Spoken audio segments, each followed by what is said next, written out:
Hi there. So now that we have learned what is CML, what is SML, let's try to bifurcate our knowledge so as to understand them better.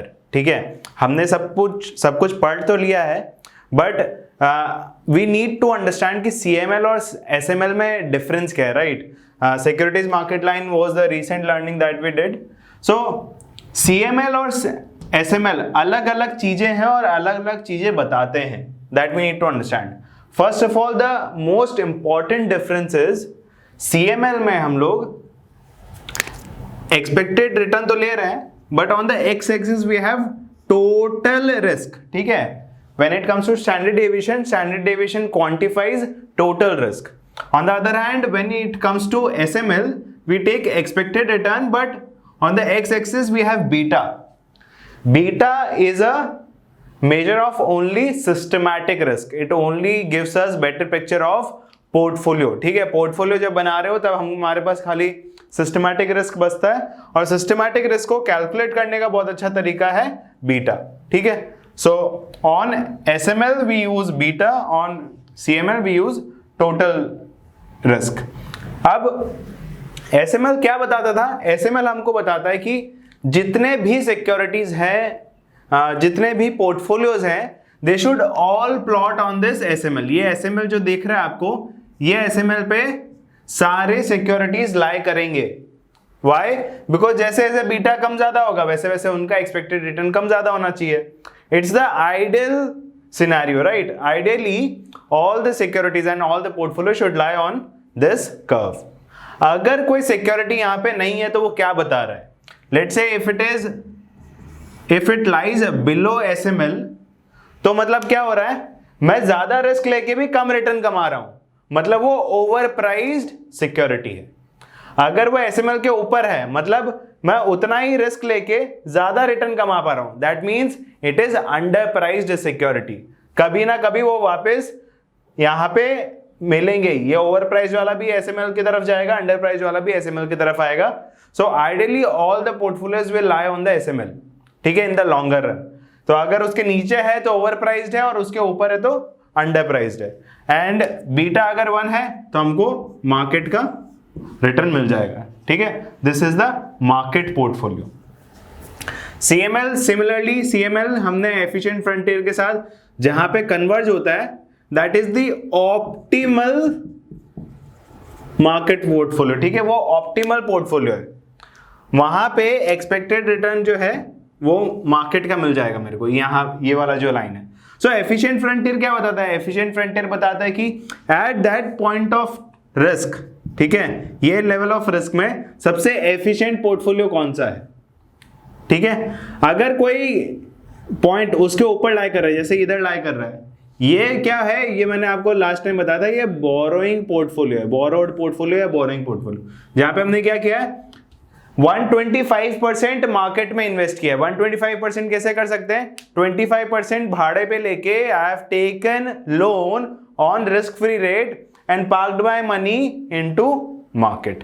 ठीक है, सो ये सारे point भी हो सकते हैं, they can exist, but these are borrowed portfolio जो हमको generally in our practical life should avoid. What we should be looking at is this optimal portfolio. ये तो मार्केट लाइन है, तो यहाँ पे CML है. वैसे ही हमने देखा था कि हमको क्या देखना रहता है? For us we will be looking at capital allocation line. Once we know CL हमारा रहता है, क्योंकि that is my line कि मेरे को कितने रिस्क पे कितना एक्सपेक्टेड रिटर्न चलेगा, राइट? एंड वहां पे जब efficient frontier, that will be efficient frontier according to my portfolio. So at that point in time जहां पे वो दोनों मिलेंगे, that will be the optimal portfolio of that particular investor. ये मार्केट के बारे में बात कर रहे हैं, राइट? सो अगर कोई पॉइंट नीचे लाई कर रहा है एफिशिएंट फ्रंटियर के, तो वो इनएफिशिएंट पॉइंट्स हैं. ऊपर तो लाई कर रहा है, मतलब आपने ज्यादा रिस्क लिया है. This is possible only when you have borrowed a portfolio. ठीक है, आई होप CML और SML में आपको पूरा डिफरेंस समझ में आया है. SML बोलता है कि सारे portfolio will lie on this line. अगर वो नहीं लाई कर रहे हैं तो वो या तो ओवर प्राइस्ड है या तो वो अंडर प्राइस्ड है. ये बोलता है कि सारे efficient portfolio should lie on this line. अगर उसके नीचे है तो वो इनएफिशिएंट पॉइंट्स है. ठीक है, and this will where efficient frontier converges with CML, that will give me the expected return of the market. ठीक है, वो optimal portfolio according to the market. ये मार्केट पोर्टफोलियो है, CAL अगर होता है तो पर इन्वेस्टर के हिसाब से हम लोग निकाल सकते हैं। Okay, I hope this is clear. Now let's move forward with performance evaluation. Performance evaluation क्या होता है? देखो, मैंने समझ लिया कि रिटर्न क्या है, मैंने समझ लिया कि रिस्क क्या है। Now for a fact you should know that comparing only the returns is not a good choice. मैंने आपको बोला था कोई पोर्टफोलियो आपको 20% कमा के दे रहा है, कोई पोर्टफोलियो आपको 30% कमा के दे रहा है, बट वो 30% वाला जो पोर्टफोलियो है वो 40% स्टैंडर्ड डेविएशन है उसका, और ये जो 20% वाला रिटर्न का पोर्टफोलियो है दैट उसका स्टैंडर्ड डेविएशन इज ओनली 20। तो आप अगर कंपेयर करोगे, this is giving you much more risk adjusted return as compare to the higher return portfolio. ठीक है, रिस्क एडजस्टेड रिटर्न देखना बहुत जरूरी हो जाता है। सो comparing not only the returns but also the risks, right? That is the primary thing that we have understood during the chapter, and ये हम लोग अभी नीचे देखेंगे भी कि what are the measures that I can apply so as to calculate per unit of risk मैं कितना कमा रहा हूँ। ठीक है, and there is this thing called attribution analysis। हमने अभी देखा था पैसिव इन्वेस्टमेंट होते हैं, पैसिव पोर्टफोलियोज होते हैं, एंड एक्टिव पोर्टफोलियोज होते हैं। एक्टिव पोर्टफोलियोज मतलब I am trying to make something out of the market which is different from the market. ठीक है, मैं खुद का कुछ नया पोर्टफोलियो बनाऊंगा। पैसिव इज मैं इंडेक्स में इन्वेस्ट कर रहा हूं, या फिर मैं ऑलरेडी जो चल रहा है मार्केट में सेंसेक्स, निफ्टी, नैस्डैक, उसी में इन्वेस्ट कर रहा हूं। ठीक है, दोज आर पैसिव पोर्टफोलियोज।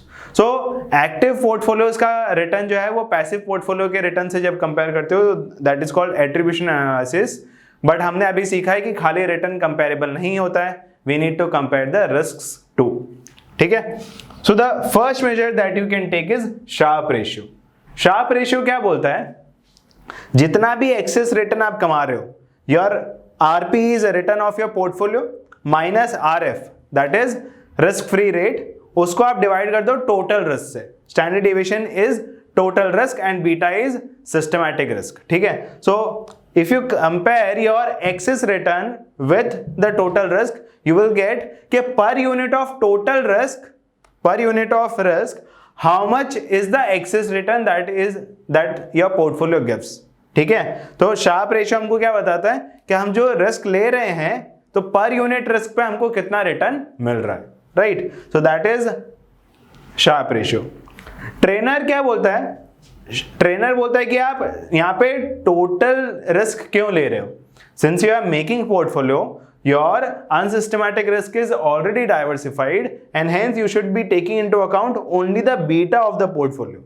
ठीक है, तो ट्रेनर क्या बोलता है? शार्प जो कर रहा था वैसे ही है, but it is a modification in the sense that excess return is divided by the beta of the portfolio. Beta tells only the systematic risk of the portfolio. ठीक है, so whenever you have portfolio, whenever you have diversified portfolio, you should be looking at the trainer ratio. But once you have but when the times when you have only a handful of securities or a concentrated portfolio or एक दो security ही है, single securities है, at that time you should be using sharp ratio and not trainer. Why? Because Sharpe ratio में आप क्या use कर रहे हो? टोटल रिस्क यूज कर रहे हो। When your portfolio is not diversified enough, you should be using total risk. ठीक है, सो टोटल रिस्क और सिस्टमैटिक रिस्क भी समझ में आ गया होगा। पोर्टफोलियो में क्या होगा और कॉन्सेंट्रेटेड पोर्टफोलियो या फिर सिंगल सिक्योरिटी में क्या होगा वो भी समझ में आ गया। शार्प रेशियो का थोड़ा रिफाइंड वर्जन या फिर थोड़ा टोटल वर्जन, जैसे Sharpe ratio will give you unit measure में, राइट? पर यूनिट रिस्क में आपने कितना कमाया। अगर हमको उसको परसेंटेज टर्म्स में चाहिए then we can use M squared measure. M squared क्या बोलता है? जितना भी एक्सेस रिटर्न आप कमा रहे हो उसको मल्टीप्लाई करो with standard deviation of market divided by standard deviation of portfolio. और ये जो एक्सेस रिटर्न कमा रहे हो उतना एक्सेस रिटर्न आप माइनस करो अपने excess return of the market से। So that will give you a percentage terms में आपने कितना कमाया है excess as compare to the market, taking that risk. ठीक है, देखो अगर इसको आप एलसीएम ले लोगे तो ये क्या बनेगा? Excess return into market deviation, excess return of the market into standard deviation of portfolio divided by standard deviation of portfolio, ठीक है।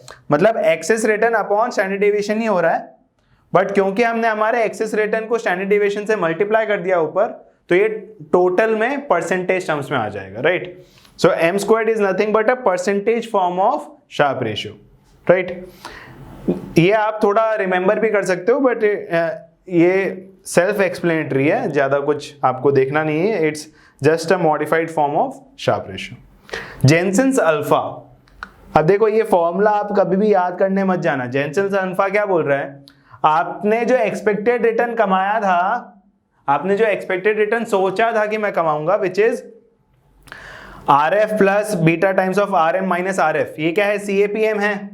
तो CAPM में जो आपने एक्सपेक्टेड रिटर्न सोचा था उसको आप अपने actual return of the portfolio से माइनस कर दो, that will give you the Jensen's alpha. मतलब आपने एग्जैक्टली कितना कमाया है with respect to your expectation, वो पता चल जाएगा। Alpha of the portfolio with respect to the expectation, ठीक है, दैट इज जेनसेंस अल्फा।